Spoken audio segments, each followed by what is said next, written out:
With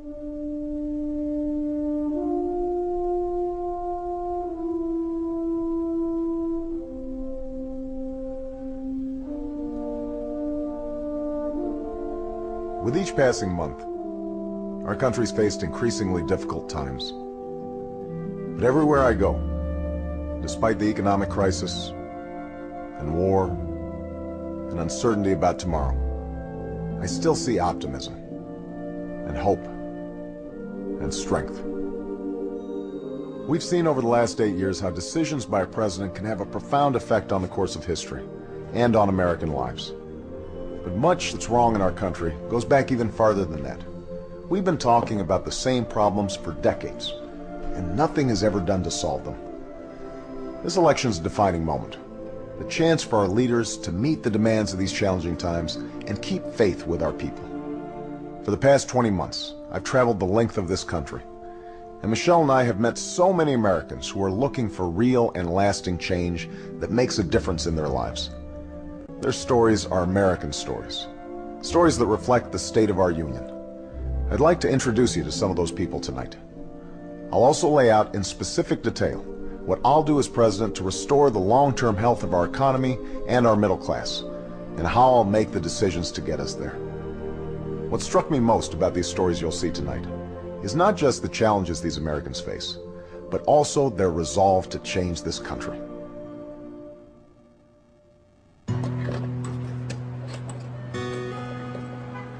Rebecca Johnston is all about her family.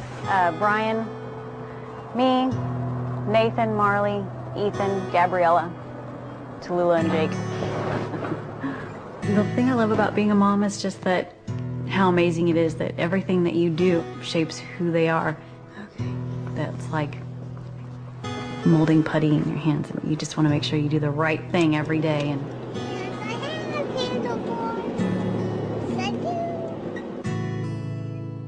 10 years ago, she bought a house outside the city so she could send her children to good schools. Now, with rising costs, it's getting tight. Her husband, Brian, works at a tire retread plant and needs to stand all day. He has a torn ACL and meniscus that he walks around with every day. He was going to have the surgery in June, but we couldn't really afford for him to get the disability pay. And so they put off the operation to take care of other things. This is where our snacks would go. Gabriella, and then Nathan, and then my husband and I, and my daughter, and Ethan, my son.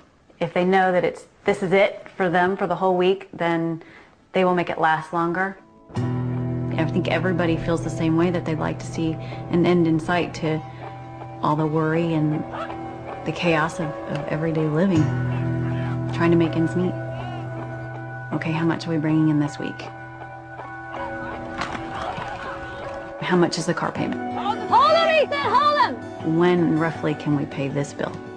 All across the country, I've met families just like Rebecca's, getting their kids to school, meeting their mortgage payments, fighting for their families. It just keeps going up and up and up, and you know, and I can remember a time when I didn't have to worry about this stuff.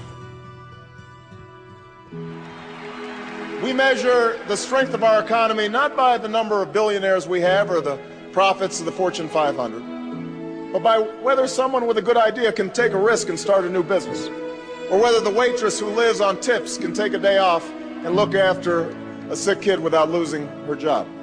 An economy that honors the dignity of work. Earlier this year, we already knew our country was in trouble. Home foreclosures, lost jobs, high gas prices. We were running a record deficit, and our national debt had never been higher. But then, a little over a month ago, the bottom fell out. What happened in the financial markets was the final verdict on 8 years of failed policies. And we're now going through the worst economic crisis since the Great Depression. A few weeks ago, we passed a financial rescue plan. It's a step in the right direction, and as president, I'll ensure that you, the taxpayers, are paid back first. But we also need a rescue plan for the middle class, starting with what we can do right now that will have an immediate effect. As president, here's what I'll do. Cut taxes for every working family making less than $200,000 a year. Give businesses a tax credit for every new employee that they hire right here in the U.S. over the next 2 years, and eliminate tax breaks for companies that ship jobs overseas. Help homeowners who are making a good faith effort to pay their mortgages by freezing foreclosures for 90 days. And just like after 9/11, we'll provide low-cost loans to help small businesses pay their workers and keep their doors open. None of that grows government. It grows the economy and keeps people on the job. This is what we can do right now to restore fairness to the American economy and fulfill our commitments to the American people. The company I worked for went broke. Before they went down, they used $19 million from the retirement, and when they closed up, I should have gotten about $1,500 a month from retirement. Right. I only ended up with $379 a month. You earned your pension. You earned it. It wasn't a gift.